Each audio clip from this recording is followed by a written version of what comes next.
Donc on va évaluer la limite lorsque x tend vers 0 de 1 sur sinus x moins 1 sur x. Si on remplace les différentes valeurs ici pour l'expression, on voit ici que sinus de 0 est égal à 0, et ici que x est égal à 0. Donc on a deux termes en fait réels sur 0. On sait que ça, c'est pas faisable. Ce qu'on va faire ici, c'est qu'on va réduire l'expression au même dénominateur. Donc on aura ici la limite lorsque x tend vers 0. Donc pour la réduction du dénominateur, on aura x ici, moins sinus de x que je multiplie de l'autre côté, divisé par le même dénominateur qui est x fois sinus de x. Donc si on applique la limite cette fois à ce terme, on a ici au numérateur 0 moins sinus de 0, sinus de 0 qui est encore 0, donc on a 0 au numérateur, et 0 fois 0 toujours au dénominateur nous donne 0. Donc on a 0 sur 0 qui est une fois de plus une forme indéterminée. Donc là, on peut appliquer la règle L'Hospital. On aura la limite lorsque x tend vers 0 de la dérivée du numérateur sur la dérivée du dénominateur qui est x sinus de x. Okay. Donc, si je dérive le numérateur, ici je obtiens la limite lorsque x tend vers 0 de 1, moins cosinus x, la dérivée de sinus de x. La dérivée du dénominateur, c'est une dérivée de produit, on aura la dérivée de x fois sinus, donc on a sinus de x ici, plus x fois la dérivée de sinus de x qui est cosinus de x, donc on aura plus x fois cosinus de x ici. Donc j'applique une fois la limite et je regarde ce que ça donne. Donc on a ici limite lorsque x tend vers 0 de 1 moins cosinus de 0 ici qui est 1. Donc au numérateur on aura toujours 0. Au niveau du dénominateur, sinus de 0 est 0 et 0 fois cosinus de 0 nous donne toujours 0. Donc on a encore une forme 0 sur 0 qui est une forme indéterminée. Donc on va une fois de plus appliquer L'Hospital. On aura la limite lorsque x tend vers 0 de la dérivée de 1 moins cos de x divisé par sinus de x plus x cos de x. Okay. Donc on dérive chacun de ces termes-là. On a en numérateur ici la dérivée de moins cos de x qui est ici sinus de x. Et au niveau du dénominateur, on doit dériver ces deux fonctions-là. Okay. Donc si on dérive ces deux fonctions-là, qu'est-ce qu'on obtient?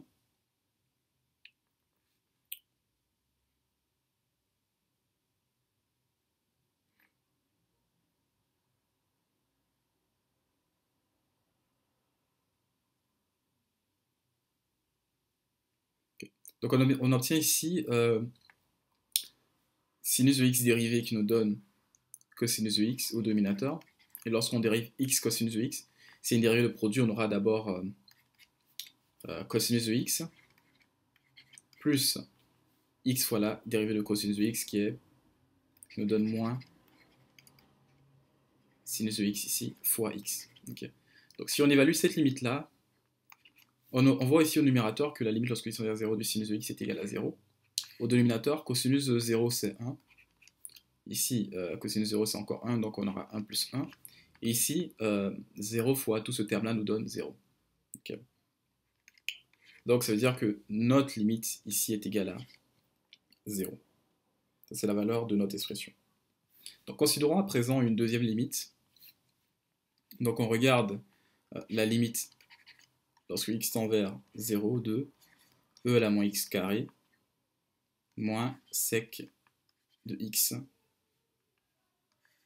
divisé par x carré. Okay. Donc on a cette expression-là. Si on l'évalue ici, on voit qu'au niveau du numérateur, on a e à la 0 qui nous donne 1, et séquente de 0 également est égal à 1. Okay. Donc ici, on a 1 moins 1 sur 0 au dénominateur. Donc on aura toujours une forme 0 sur 0 qui est une forme indéterminée. Okay. Donc on va appliquer L'Hospital. On a la limite lorsque x tend vers 0 de la dérivée du numérateur qui est e à la moins x au carré moins sec de x. Je dérive le numérateur. Ce que je fais aussi, c'est que je dérive le dénominateur x carré.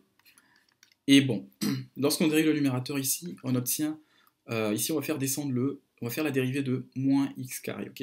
Donc la dérivée de moins x carré, c'est moins 2x.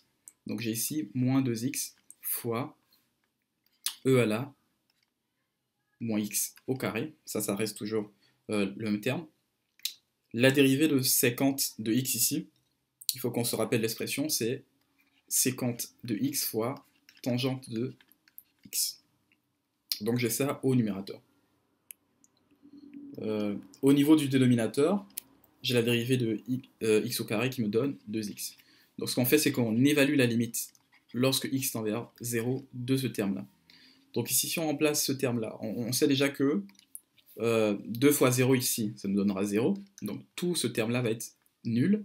Et ici, tangent de 0 est égal à 0. Donc tout ce deuxième terme va être nul. C'est-à-dire qu'au numérateur, on aura 0. Et au dénominateur aussi, on a 0 parce que, sans surprise, 2x évalué en 0 est égal à 0. Donc une fois de plus, on a une forme indéterminée. Donc on va encore appliquer la règle de l'hospital, en redérivant une fois de plus.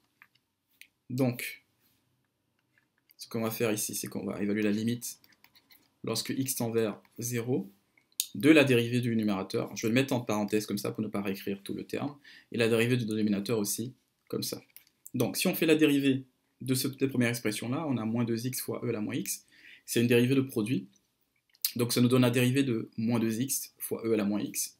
Donc on aura moins 2 fois e à la moins x, plus la dérivée de moins 2x, plus la dérivée de e à la moins x au carré fois moins 2x. Donc j'aurai ici en parenthèse moins 2x fois la dérivée de e à la moins x au carré. Je vais juste réécrire ça. Voilà. Donc ici on a moins 2x fois la dérivée de e à la moins x au carré, on la connaît déjà. On sait que c'est moins 2x e à la moins x au carré. Okay. Pour l'autre expression qui est là, ici, la dérivée de sécante de x fois tangente de x, on fait toujours une dérivée de produit. On a d'abord la dérivée de sécante de x, donc ça nous donne moins la dérivée de sécante de x qui est sécante de x tangente de x, donc moins sec de x tan de x fois le tan de x qui était déjà présent, qu'on n'oublie pas. Et on considère également l'autre dérivée, donc cette fois on aura moins sec de x fois la dérivée de tangente de x. Donc il faut se souvenir ici que la dérivée de tangente de x en fait c'est sécante carré de x. Donc on aura ici fois sécante carré de x. Okay. Au niveau du dénominateur, là l'expression est beaucoup plus simple, c'est que la dérivée de 2x c'est tout simplement 2.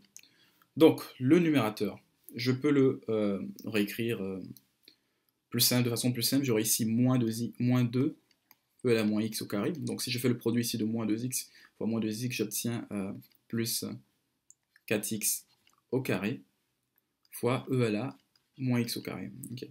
Si je considère maintenant la deuxième expression, qu'est-ce que j'ai? J'ai moins sécant de x fois tangente carré de x. Et au niveau de la troisième expression ici, j'ai moins sécante cubique de x. Ok. Et je divise tout ça par 2. Donc, si on fait la limite de cette expression-là ici, on l'évalue en 0. Elle est beaucoup plus longue que l'autre qu'on a fait auparavant en termes de différentes variables ici et l'expression. Ici, on remplace cette expression par 0, ici.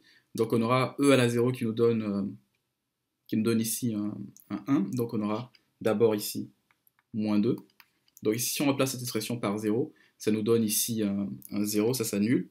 Ici, on évalue cette expression par 0 également, ça s'annule parce qu'on a le tangent de 0 qui nous donne 0. Oh, excusez-moi, petite pub.